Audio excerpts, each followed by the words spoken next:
Some who enter the Sally house don't leave alone. Not physically.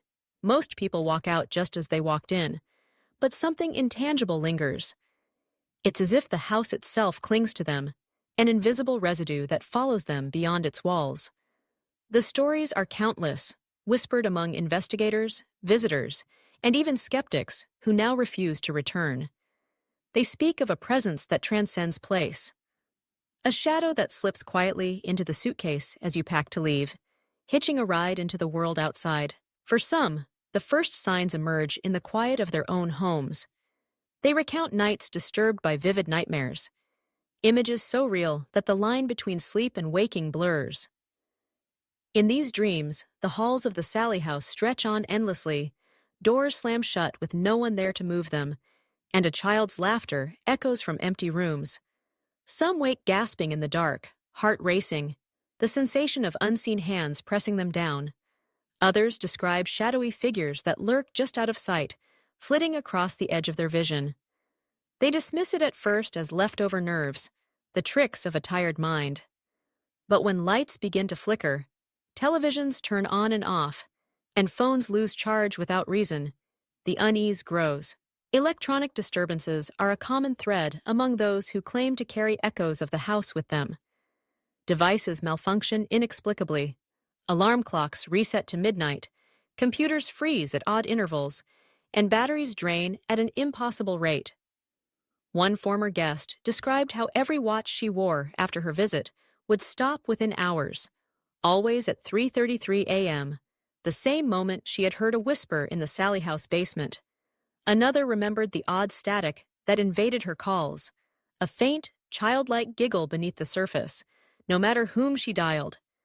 These incidents, though easy to dismiss individually, pile up into a pattern that is hard to ignore. Then there are the hauntings that become personal. Visitors return home only to find themselves stalked by a feeling of being watched. They describe the prickling at the back of the neck, the sense that someone, or something, is standing just behind them. Hallways feel colder. Family pets grow uneasy, barking or hissing at empty corners. One man, who prided himself on his skepticism, found his dog growling at his bedroom closet every night for a week after his visit. He laughed it off, until he too began to hear scratching from within, though nothing was ever found. Among the countless accounts, a few stand out for their chilling detail and persistence. One such case involved a young documentary assistant named Rebecca. She had spent 3 days in the Sally house, helping film interviews and gather background footage. She was careful, respectful, and more curious than afraid. Upon returning to her apartment 2 states away, she thought little of her experience, until the whispers began. At first, she dismissed the faint murmurs as city noise filtering through her windows. But the whispers grew clearer, always at the edge of sleep. Sometimes they sounded like a child calling for help. Other times, they were angry, unintelligible words muttered in a low, rasping tone. She tried playing music to drown them out, but the whispers only grew louder, insistent, as if demanding to be heard. One night, after a particularly restless sleep, Rebecca awoke with a sharp, burning pain along her back. Looking in the mirror, she found 3 parallel scratches, fresh, red, and stinging, running from her shoulder blade down to her waist. The marks were eerily similar to those famously reported by Tony Pickman, whose experiences in the Sally house became the subject of national fascination. Rebecca's roommate, a self-professed skeptic, was shaken by the sight, swearing that she had not seen the scratches the night before. Rebecca's story is not unique. Many who spend time in the house report physical manifestations long after leaving. Unexplained bruises, scratches, and in rare cases, inexplicable handprints that appear and fade within hours. Nightmares become a nightly ordeal, with some reporting sleep paralysis episodes in which they feel pinned by unseen forces, unable to move or scream. The sense of being watched persists, sometimes for weeks or months, before slowly dissipating, or for a few, never disappearing at all. To make sense of these lingering effects, some turn to experts in the paranormal. Psychics and sensitives, attuned to the subtle shifts in energy, offer a chilling explanation. Lena Gray, a renowned medium, who has investigated the Sally house on multiple occasions, describes it as an energetic scar. She explains that the house is not merely haunted by spirits, it is, in itself, a living entity, aware of those who enter its domain. "This house marks you," Lena says, her voice steady but grave, "like an energetic scar. Once it sees you, it doesn't forget. It's as if a thread is tied between you and the house, stretching across distance and time. You might not feel it at first, but sooner or later, you'll sense the pull." Lena's theory is echoed by others in her field. They believe that locations like the Sally house possess a kind of psychic gravity. Most visitors feel nothing beyond a fleeting chill, but those who are more sensitive, whether by nature or by circumstance, become entangled in the house's energy.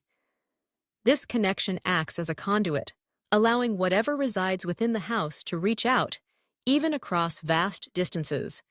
It is not possession in the traditional sense, but a persistent haunting that clings to the soul rather than the body. Some investigators attempt to protect themselves before visiting, employing rituals, charms, or prayers in hopes of shielding their energy. Others, less cautious, find themselves blindsided by the aftermath. Cleansing rituals, sage smudging, and visits to spiritual healers are common remedies sought out by those desperate to sever the tie. For some, these rituals bring relief. For others, the connection proves more stubborn, fading only with time and distance. Skeptics, of course, offer alternative explanations. They argue that the power of suggestion, fear, and expectation can manifest real physical symptoms. The mind, primed for the paranormal, can create scratches, bruises, and even auditory hallucinations. Nightmares are a natural response to stress and anxiety, especially after a visit to a place with such a notorious reputation. Yet, even the most rational among them admit that the sheer number of consistent reports is difficult to dismiss entirely. What is it about the Sally house that leaves such a lasting impression? Some believe it is the history, the tragic stories woven into its walls, the unresolved pain that echoes through the generations. Others point to the unique architecture, the way the house seems to twist and warp space, creating a sense of disorientation and vulnerability. Still others insist that it is the spirits themselves, restless, angry, or simply desperate to be heard, who reach out to anyone willing to listen. For those who have experienced the lingering effects firsthand, these questions matter little. What matters is the undeniable sense that something followed them home, something they cannot see or explain. They watch with wary eyes as the shadows lengthen, listening for the faintest whisper in the night. Some reach out to fellow survivors, forming support groups and forums where they can share their stories without fear of ridicule. In these spaces, they find comfort in knowing they are not alone, that others bear the same invisible scars.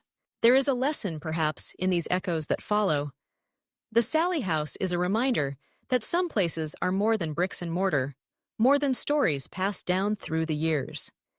It is a living testament to the power of history, emotion, and belief, a place where the boundaries between worlds grow thin and the past refuses to remain silent. If you ever find yourself drawn to the Sally house, be prepared. It is not only the walls that hold secrets, nor merely the rooms that shelter shadows. The true danger lies in what you carry with you when you leave, the unseen, the unspoken, the echo that refuses to fade. Visitors come seeking answers, thrills, or closure, but many depart with far more than they bargained for. The house marks them, and the mark endures. Some try to forget, to return to their lives as if nothing has changed, but the memories persist, creeping in at the edges of consciousness. A sudden chill in the room, a whisper in the quiet, a flicker of movement in the corner of the eye, all reminders that some doors, once opened, can never be fully closed. Some say the only true escape is to confront what followed them, to face the echoes head-on, and in doing so, perhaps find a measure of peace. The Sally house stands as both warning and invitation. For every story of terror and loss, there is another of curiosity and wonder, proof that the unknown continues to fascinate and terrify in equal measure. Some are drawn back, compelled to face the house again, seeking to break the connection or to understand its true nature. Others, wiser or perhaps simply more fearful, stay away, content to let the past lie undisturbed. One thing is certain: the echoes of the Sally House do not stay behind. They linger, they follow, and they remind us that the world is stranger and far more haunted than we care to admit. Whether you believe in spirits or not, there is a power in places like this, a force that endures long after the last visitor has gone. The house waits, watching, remembering, and for some, calling them back again and again. So, if you ever find yourself standing at the threshold, suitcase in hand, remember the stories of those who came before. Listen to the warnings, heed the uneasy silence, and ask yourself, are you prepared to carry a piece of the Sally House with you? Because once you leave, you may find that you are not alone. The echoes, once awakened, have a way of finding you, wherever you go, whatever you do. The line between the haunted and the ordinary is thinner than we think. In the end, the Sally House is not just a place, but a question, one that lingers long after the doors are closed and the lights go out. What will you bring back with you? And more importantly, what will follow? As the last rays of sunlight fade from the windows of the old house, as the shadows stretch across the lawn, a sense of waiting settles over the place. It is patient, unhurried, knowing that sooner or later, someone else will come. Another story will begin, another echo will be born, and the cycle will continue, as it always has. Each visitor leaving a little more behind and carrying a little more away. So, be warned. The Sally House does not easily let go. Its echoes are tenacious, persistent, and sometimes relentless. If you choose to enter, do so with open eyes and a cautious heart. The house remembers, and, if the stories are to be believed, so will you, long after you have left its haunted halls behind.